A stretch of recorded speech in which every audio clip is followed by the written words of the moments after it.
Hier, il a été héliporté. Donc déjà, si vous faites venir un hélicoptère, c'est que c'est quand même assez grave. J'ai vu des photos, c'est pas joli quand même.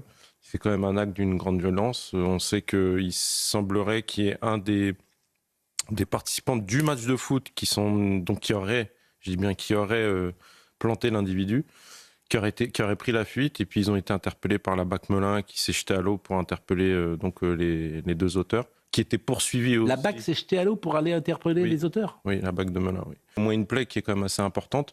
Et les collègues aussi ont fait un point de compression. Et c'est un joueur qui... Il semblerait que ce soit un joueur. Donc il est allé dans le vestiaire, ce joueur, parce que c'est un peu... il n'avait pas de couteau, j'imagine, quand il... Je ne peux pas vous dire c'est le quotidien, mais bon, ça part sur un peu une rixe, puisque c'est des supporters de l'équipe adverse qui sont entrés dans le vestiaire, qui seraient rentrés dans les vestiaires de l'équipe de Meaux, qui aurait donc il y aurait eu une rixe, ils auraient tabassé les joueurs de Meaux à ce moment-là. Et dans la finalité des finalités, il y a aussi eu cette poursuite avec, il y a eu un coup de couteau et puis une poursuite par la BAC qui a interpellé les deux individus. Mais quand ils sont arrivés sur place, mes collègues, c'était très confus parce qu'il y avait une bagarre en plein milieu du terrain avec 20 personnes, avec 50 personnes autour.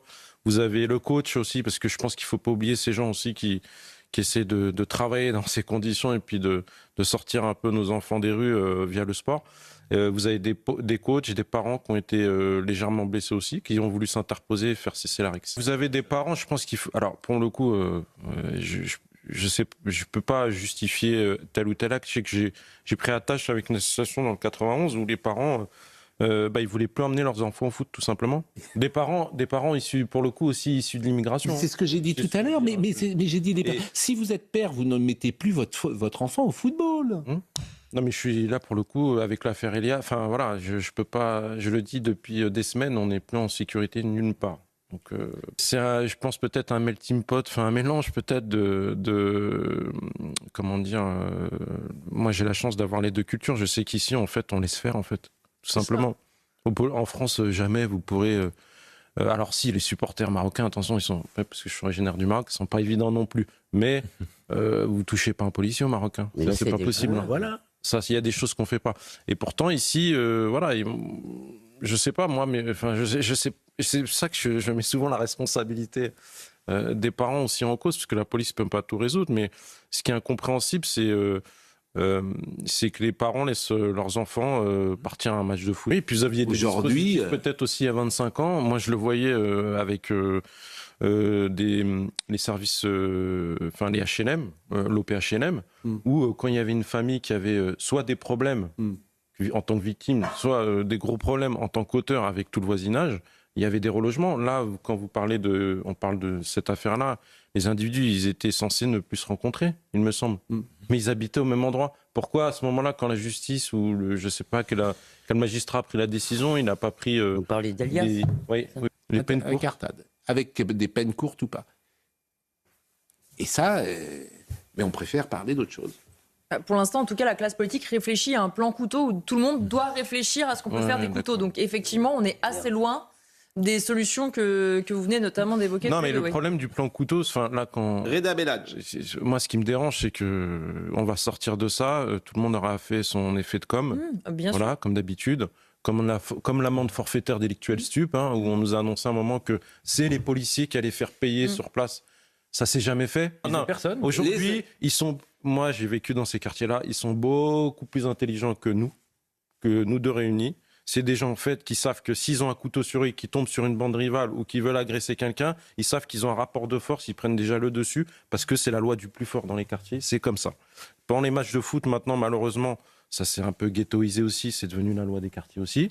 Donc c'est la loi du plus fort. Je sais pas, vous voyez pas les vidéos de matchs de foot où les gars ils se font insulter, ils disent si tu marques, je te tue pendant les pénaltys, Je parlais pas de ça. Non mais je parlais du couteau à l'école.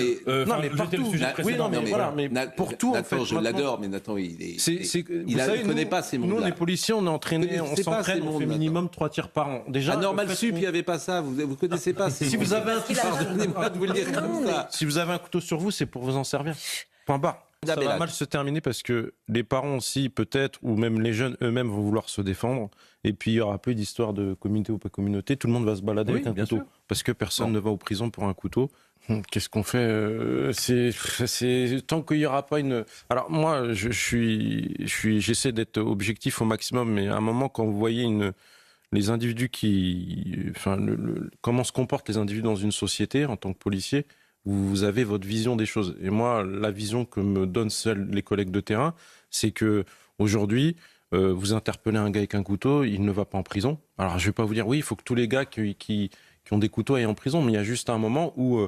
Nous, on en a marre d'interpeller les individus, de les mettre à disposition de la justice et que la réponse pénale ne corresponde pas à ce que nous, à l'engagement qu'on a pris nous et l'engagement qu'attendent les Français. Et c'est ça qui m'embête en fait. J'en ai marre de compter les morts, si vous voulez. Voilà. Et là encore, c'est malheureux à dire, il y a un mort. Mais quand il n'y a pas de mort, là, les affaires comme ça, il y en a. Mais il y a des, oui, mais il est parce que je reviens sur l'affaire Elias, parce qu'on a encore le dénominateur commun, c'est un gamin qui vient du foot, quoi. Je veux dire, il a rien demandé à personne. On veut lui prendre son portable. Voilà, c'est toujours les mêmes affaires. Oui, c'est toujours les mêmes choses qui sortent. Ça serait déjà d'appliquer la loi. Oui, voilà, mais en fait, même des peines courtes, en fait, c'est-à-dire que tout de suite, le gars, il sait qu'il a un couteau, qu'il est récidiviste. Voilà, les victimes, elles n'ont pas deuxième chance. Pourquoi toujours les auteurs ?